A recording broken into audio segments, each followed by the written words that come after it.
So, what's up guys? I think this is going to be my last update on the EcoFlow Delta Max. Got some things going on, and just wanted to show you how I use it and pros and cons. And I got my tablet set up here, so I'll click on that. And so just wanted to show you everything on the app. 86 degrees. We're down 36%. These BMSs aren't really the best. One day I actually had it run for almost 45 minutes at 1%, but it's getting better, and I think a couple of recalibrations would have really taken care of it. But just wanted to show you how everything goes on here.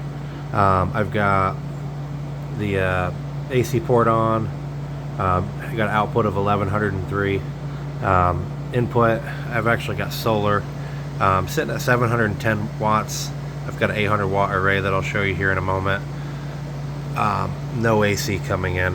This is I've got this running my portable air conditioner, which is actually a heat pump. It's on heat. Here's a model and serial number of it, and here's your amps for heating.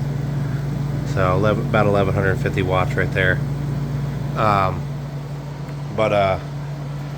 Just show you the app real quick. So you can name it, you can share the device like I did with my tablet, set the charge and discharge levels. I'll get back to that. Your AC input, if you are plugged in, you can turn it all the way up to 1800 watts. I keep it on 200 because I only set it on 200 because of if I'm at work and I'm running this mainly off of solar, then I can turn on my Wi-Fi plug, which I've got down here. That's my Wi-Fi plug. And then my car input is 8 amps. That's the highest you can go. And then your beep, I hate the beep, so I leave it off. Smart generator. This is nice because if I had a smart generator, it would automatically, if it was connected, kick on the smart generator, charge it back up to whatever I want it to, kick on whenever I want it to, percentage wise. Unit timeout, I do 30 minutes because my AC is usually always on. But if you have solar input, or if you have it plugged in, it's automatically going to turn this on, and I'll talk more about that with my AC charging. Screen timeout, 5 minutes. AC timeout, never, and I do never because I actually use the lap feature. This should be on. I don't know why it's off. I think my tablet's a little bit different. But what this means is basically if I restore power back to it, it's going to keep the AC plug on. If you don't do this, basically what happens is it doesn't when power is restored, it kicks the AC plug off. If you're trying to run things constantly, then you're going to want this on. So, and then you got your specifications, your temperature units, firmware updates. If there was a firmware update, you'd have a little red dot there. I did this one when I first got it. But here's the unit right here. I've actually got it set underneath, and you can hear the fans on it. So I've got 706, 708 coming in from solar, and 1125 coming in from the solar, or going out to the AC, I'm sorry. And it shows me I got 44 minutes, and that's because I'm only really drawing about 420 watts from the battery. And this is a 2000 watt hour unit. Hi, Allie. And so you got your USB-Cs on the front, USB-A, USB fast charge, and your main on and off. And what's cool is you can actually just click this button, turn the screen off and on if you want. There's your IoT for your Wi-Fi. And on the sides you do have the extra batteries. And you can hear those fans just humming away. And that's usually from the MPPT controller. I found it's under either a 200 watt load or a 300 watt input. Your MPPT is going to get a little warm, and so it automatically kicks on the fans, or if it gets over a certain temperature. So but today is a perfect day to do this, and I just wanted to show you guys a little bit. So my pros, this is a powerful unit. This does wonderful. It's running this portable 12,000 BTU portable air conditioner heater. no problem. It doesn't care. It is pretty quiet.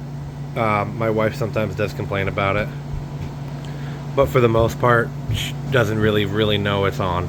So unless she's in the kitchen, but what I use here, and this is how you can use this unit remotely, is I actually set my my son, my lab features to that on, for the always AC on, because I use that Wi-Fi plug, and I'll show you that real quick. This is a Wyze Wi-Fi plug. It's 15 amp rated, and I have it ran to the EcoFlow, and I leave this cover on here so it can't accidentally drip on the unit, but there it is in there. You can't really see it. I keep it protected. And so when I'm at work, I can actually turn the Wi-Fi plug on, and it will kick the unit on for me. And from there, this is why I only have the 200 watts, because I want this to mainly only be charged by solar. And so when I kick the Wi-Fi plug on, this will charge at 200 watts, and then also from the solar that's available. So if I'm at 200 watts and I got 700 coming in, I got 900 watts coming in, and this thing's going to charge in just like, depends on what level. Let's say I'm up 10%, it's going to charge in an hour and a half maybe. And then I can just kick the Wi-Fi plug back off whenever I want to, whenever I'm ready for it to go directly off of solar. For the most part, I can run this directly off of this because I've got 700 coming in, 11 to 1150 going out. These don't run constantly. This charges constantly. So this is always gonna charge back up, use a little, charge back up, use a little. There we go. See, it just kicked off. That was the compressor on the AC heat pump. So there we go. It's actually showing 2 hours and 5 minutes, and this will go up because everything's kicking down. Once the fan kicks off, it'll be like an hour and 30 minutes. So it can actually, once it heats up, it can keep up no problem. I turned this on about 8:45 when the sun hit the panels, and so when I'm at work and I see, oh, I'm down to 30% maybe, I'll kick the Wi-Fi plug on, and it will actually bypass the power coming in, and it'll charge at the 200 watts and the 715, and then I can kick the Wi-Fi plug back off if I want. So it minimally charges from the grid, but at that time it does bypass it and it uses the energy for the actual AC.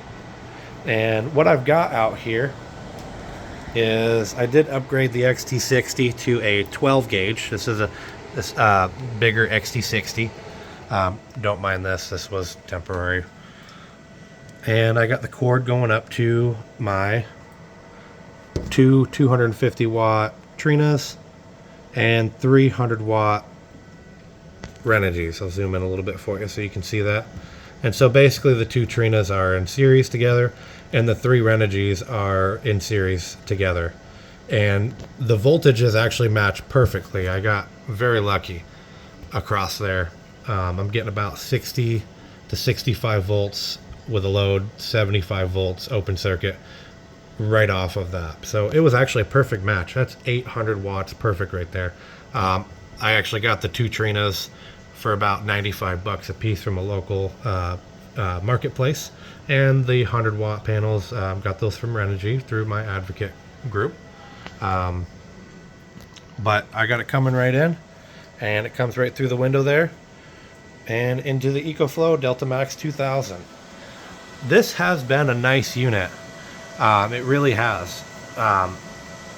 800 life cycles down to 80% capacity. And what that means is basically if you discharge it down to 50% and back up to 100%, that is one life cycle. So these are great for emergency use, great to play around with. Very powerful with that X Boost, works great. By the way, the X Boost is designed for like heating elements. So if you have a mechanical switched heater and also a mechanical switched like a top for your like a stove top. Those are going to work great for the X Boost. If you have anything like an induction top or anything that's voltage sensitive, it's not going to work if you're trying to go over the 2200 watt continuous output for the inverter. You can actually hear those fans. That's literally just the MPPT controller that's kicking those fans on. So the issue I'm having is basically when you got the unit full, and that's why I've got this turned down to 95. What this will do, and somebody actually had a quick YouTube post on this saying don't update it for this reason, because what it'll do is once it hits 100%, the EcoFlow Delta Max 2000 will shut its own MPPT controller down. And because of that, it'll go from 100% all the way down to about 96%, and then turn the MPPT controller back on. And so if I'm running a light load, even if I'm running a 500 watt, most people aren't going to have a 1200 watt air conditioner. They may run this off of a 700 watt air conditioner, and that's perfect with the 800 watt max input. And what that's going to do is it's going to go 196, 196, 196. It'll just do that all day long. And that's not good for it. I would rather see it go to 100%. And if it needs 500 watts, then let the MPPT controller allow 500 watts directly to the inverter. I have a DIY system, 2000 watt inverter, 300 amp hours of gel, and 1000 watts of solar out there. And when I turn a 1000 watt load on, it puts 1000 watts to the inverter. It goes to the battery, yes, but it goes directly to the inverter. And with that being said, the shunt doesn't even see it because it's going directly to the inverter. So this is going to be the last video I do on the Delta Max 2000. I've been in contact with EcoFlow, and for reasons and ways that we've talked about, we are going to update and go up to a Delta Pro. And the Delta Pro is going to do about 1600 watts. But for anybody with a budget, this is a great unit. I'm not downing this thing at all. You can't get a better unit for the price. There's personal reasons of why I'm changing this out, why I'm upgrading to the other one. And but the screen, the percentage, heck, when you're actually charging, it shows the exact percentage. And if you ever get it to where it's at 100%, or it's 99 or 99.49, and it's taking forever to charge, that's because it's trying to recalibrate the BMS. Allow it to charge as long as it needs to, and finally it'll hit 100%. When it does, shut the unit off for a few hours as per EcoFlow, and it will actually allow it to reset the BMS, battery management system, to 100%. And you'll actually notice that your time that you have remaining is going to increase, because now it knows what 100% is. It's just looking at voltages. I've got a video on that on my DIY system that kind of explains a little better. But see, we got 719 coming in. It's going to take an hour and 31 minutes, and it's at 35.7%. So, but if you're looking for a good unit, the Delta Max 2000, it's where it's at. If you don't want to spend almost $4,000, do yourself a favor, get this thing on sale like I did. I think I got it for $1,600. It was the same price as the Delta Max 1600 at the time. And wait for the sale, or get it at the same time, get the extra battery.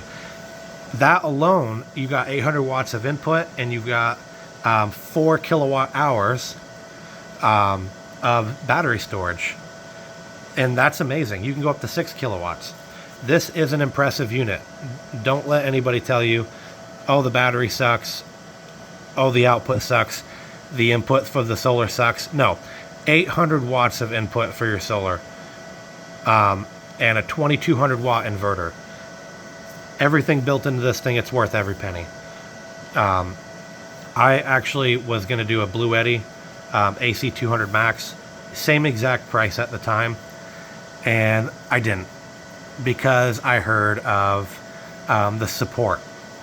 The support for EcoFlow has been outstanding. That alone has made it worth going to EcoFlow. If I had to do it all over again, I would do EcoFlow. Of course, for my personal reasons, I'm going to go to a Delta Pro. I can do that. I'm going to. And if I was on a super tight budget and I wanted to get into a mid-size solar generator, absolutely, Delta Pro 2000. That's the one to go. 800 life cycles. If you do that once a day, that means 3 years later, you'll still have 80% capacity. Don't let that fool you. That's actually impressive. If you go down to 66% every day, that means every 3 days that you charge and discharge down to 66 and back up to 100%, every 3 days, that's 3 cycles of 33%, that's going to get you 1 life cycle. So your 3 years just became 9 years. So don't let that fool you. That's impressive. But the Delta Pro is another $2,000 in this situation, and it's 3,500 life cycles to 80%. 6,500 life cycles down to 50%. That's 10 years. So remember that life cycle thing. But if you have any questions, shoot them in the comments for me. I'm open for suggestions. My last video got a guy that said NCM batteries are garbage, they're junk, you should do your research. Listen, I did. I understand that. This is a firmware situation that I'm having a problem with that is not right for me. Doesn't mean it's not going to be right for you. Don't hesitate to buy this unit. If you can't afford the Delta Pro and you're going between the Bluetti and the EcoFlow Delta Max 2000, listen, this unit, the support alone is worth every penny. Yeah. And you really won't be disappointed with these guys. These guys have been taking care of me since day one, and I would do it all over again. These guys have been great. So, but yeah, shoot me any questions you got in the comments. Sorry for the long video, and hope you can watch the whole thing, because this has been a good journey for me. This is a cool learning curve, and if you can afford the Delta Max or Delta Pro, go for it. But if you want a good starter, mid-range, EcoFlow Delta Max 2000 all the way. This thing's impressive. Don't be scared by it. It's worth it. All right. Have a good day. Thank you.